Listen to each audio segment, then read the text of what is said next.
সুধী বৈষ্ণব ভক্তবৃন্দ, ভক্তিপূর্ণ প্রণাম রইল আপনাদের চরণে। প্রণাম জানাই আমার শ্রী গুরুদেবের চরণে।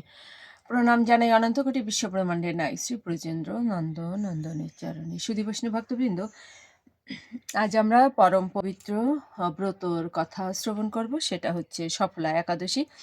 সফলা একাদশী পড়েছে 16ই ডিসেম্বর, সেদিন মঙ্গলবার।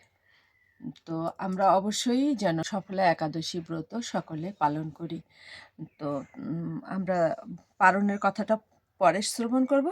আসুন আমরা সফলা একাদশীর মাহাত্ম্যটা শ্রবণ করি। পৌষ মাসের কৃষ্ণপক্ষের একাদশীর নাম সফলা। ব্রহ্মাণ্ড পুরাণে যুধিষ্ঠির শ্রীকৃষ্ণ সংবাদে এই তিথির মাহাত্ম্য বর্ণিত হয়েছে। যুধিষ্ঠির বললেন, হে প্রভু, পৌষ মাসের কৃষ্ণপক্ষে একাদশীর নাম, বিধি এবং পূজ্য দেবতা বিষয়ে আমার কৌতূহল নিবারণ করুন। শ্রীকৃষ্ণ বললেন, হে মহারাজ, আপনার প্রতি স্নেহবশত সেই ব্রত কথা বিষয়ে আমি বলছি। এই ব্রত আমাকে যেরকম সন্তুষ্ট করে, বহু দান দক্ষিণাযুক্ত যজ্ঞ আদি তারা আমি সেরকম সন্তুষ্ট হই না। সুধী বৈষ্ণব ভক্তবৃন্দ, প্রভু বলছেন, পরমেশ্বর ভগবান বলছেন যে আমি সফলা একাদশীতে যতটা সন্তুষ্ট হই, আর অন্য কিছুতে এত সন্তুষ্ট বা খুশি হই না। তাই যত্ন সহকারে এই ব্রত পালন করা অবশ্যই অবশ্যই সকলের কর্তব্য। পৌষ মাসের কৃষ্ণপক্ষে একাদশীর নাম সফলা। নাগেদের মধ্যে যেমন শেষনাগ, পক্ষীদের মধ্যে যেমন গরুর, মানুষের মধ্যে যেমন ব্রাহ্মণ, দেবতাদের মধ্যে যেমন নারায়ণ সর্বশ্রেষ্ঠ, তেমনি সকল ব্রতের মধ্যে একাদশী ব্রতই সর্বশ্রেষ্ঠ। হে মহারাজ, যারা এই ব্রত পালন করেন তারা আমার অত্যন্ত প্রিয়। তাদের এই জগতে ধন লাভ ও পরজগতে মুক্তি লাভ হয়। হাজার হাজার বছর তপস্যায় যে ফল লাভ হয় না, একমাত্র সফলা একাদশীতে রাত্রি জাগরণের ফলে তাও অনায়াসে প্রাপ্ত হওয়া যায়। মহিষ্মঠ নামে এক রাজা প্রসিদ্ধ চম্পাবতী নগরে বাস করতেন। রাজার 4 জন পুত্র ছিল, কিন্তু তার জ্যেষ্ঠ পুত্র লুম্ভক সর্বদা পরস্ত্রী গমন, মদ্যপান প্রভৃতি অসৎ কাজে রত ছিল। সে সর্বক্ষণ ব্রাহ্মণ, বৈষ্ণব ও দেবতাদের নিন্দা করত। পুত্রের এই আচরণে ক্ষুব্ধ হয়ে রাজা তাকে রাজ্য থেকে বের করে দিলেন। স্ত্রীপুত্র, পিতামাতা, আত্মীয় স্বজন পরিত্যক্ত হয়ে সে এক গভীর বনে প্রবেশ করলো। সেখানে কখনো জীব হত্যা, আবার কখনো চুরি করে জীবন ধারণ করতে লাগলো।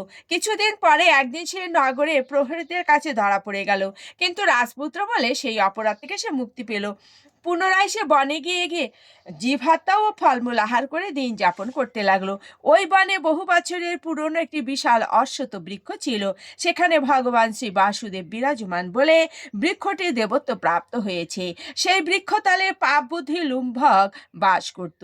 বহুদিন পর তার পূর্বজন্মের কোনো পুণ্যফলে সে পৌষ মাসের দশমী দিনে কেবল ফল আহারে দিন অতিবাহিত করলো, কিন্তু রাত্রিতে অসহ্য শীতের প্রকোপে সে মৃতপ্রায় হয়ে রাত্রি যাপন করলো।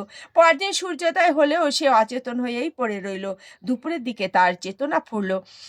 যখন তার চেতনা ফিরল, তখন দেখলো যে ভীষণ ক্ষুধা পেয়েছে। ক্ষুধা নিবারের জন্য সে অতি কষ্টে কিছু ফল সংগ্রহ করলো। এরপর সেই লুম্ভক বৃক্ষতলে এসে পুনরায় বিশ্রাম শুরু করলো।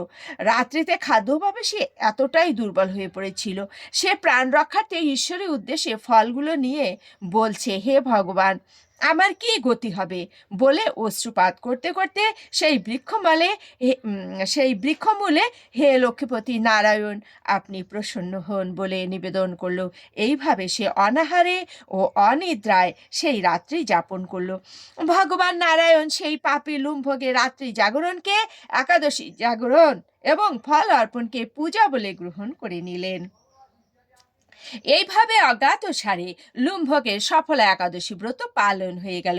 প্রাতকালে আকাশে দৈববাণী হলো, হে পুত্র, তুমি সফলা ব্রতের পূর্ণ প্রভাবে রাজ্য প্রাপ্ত হবে। সেই দৈববাণী শোনা মাত্র লুম্ভক দিব্যরূপ লাভ করলো। তার পাপ বুদ্ধি দূর হলো। সে পুনরায় নিষ্কণ্টক রাজ্য লাভ করলো। স্ত্রী পুত্র সহ কিছুকাল রাজ্য সুখ ভোগের পর পুত্রের ওপর রাজ্যের ভার দিয়ে সে সন্ন্যাস আশ্রম গ্রহণ করলো। অবশেষে মৃত্যুকালে সে অশোক অভয় ভগবানের কাছে ফিরে গেল। হে মহারাজ, এভাবে সফলা একাদশী যিনি পালন করেন তিনি জাগতিক সুখ ও পরে মুক্তি লাভ করেন।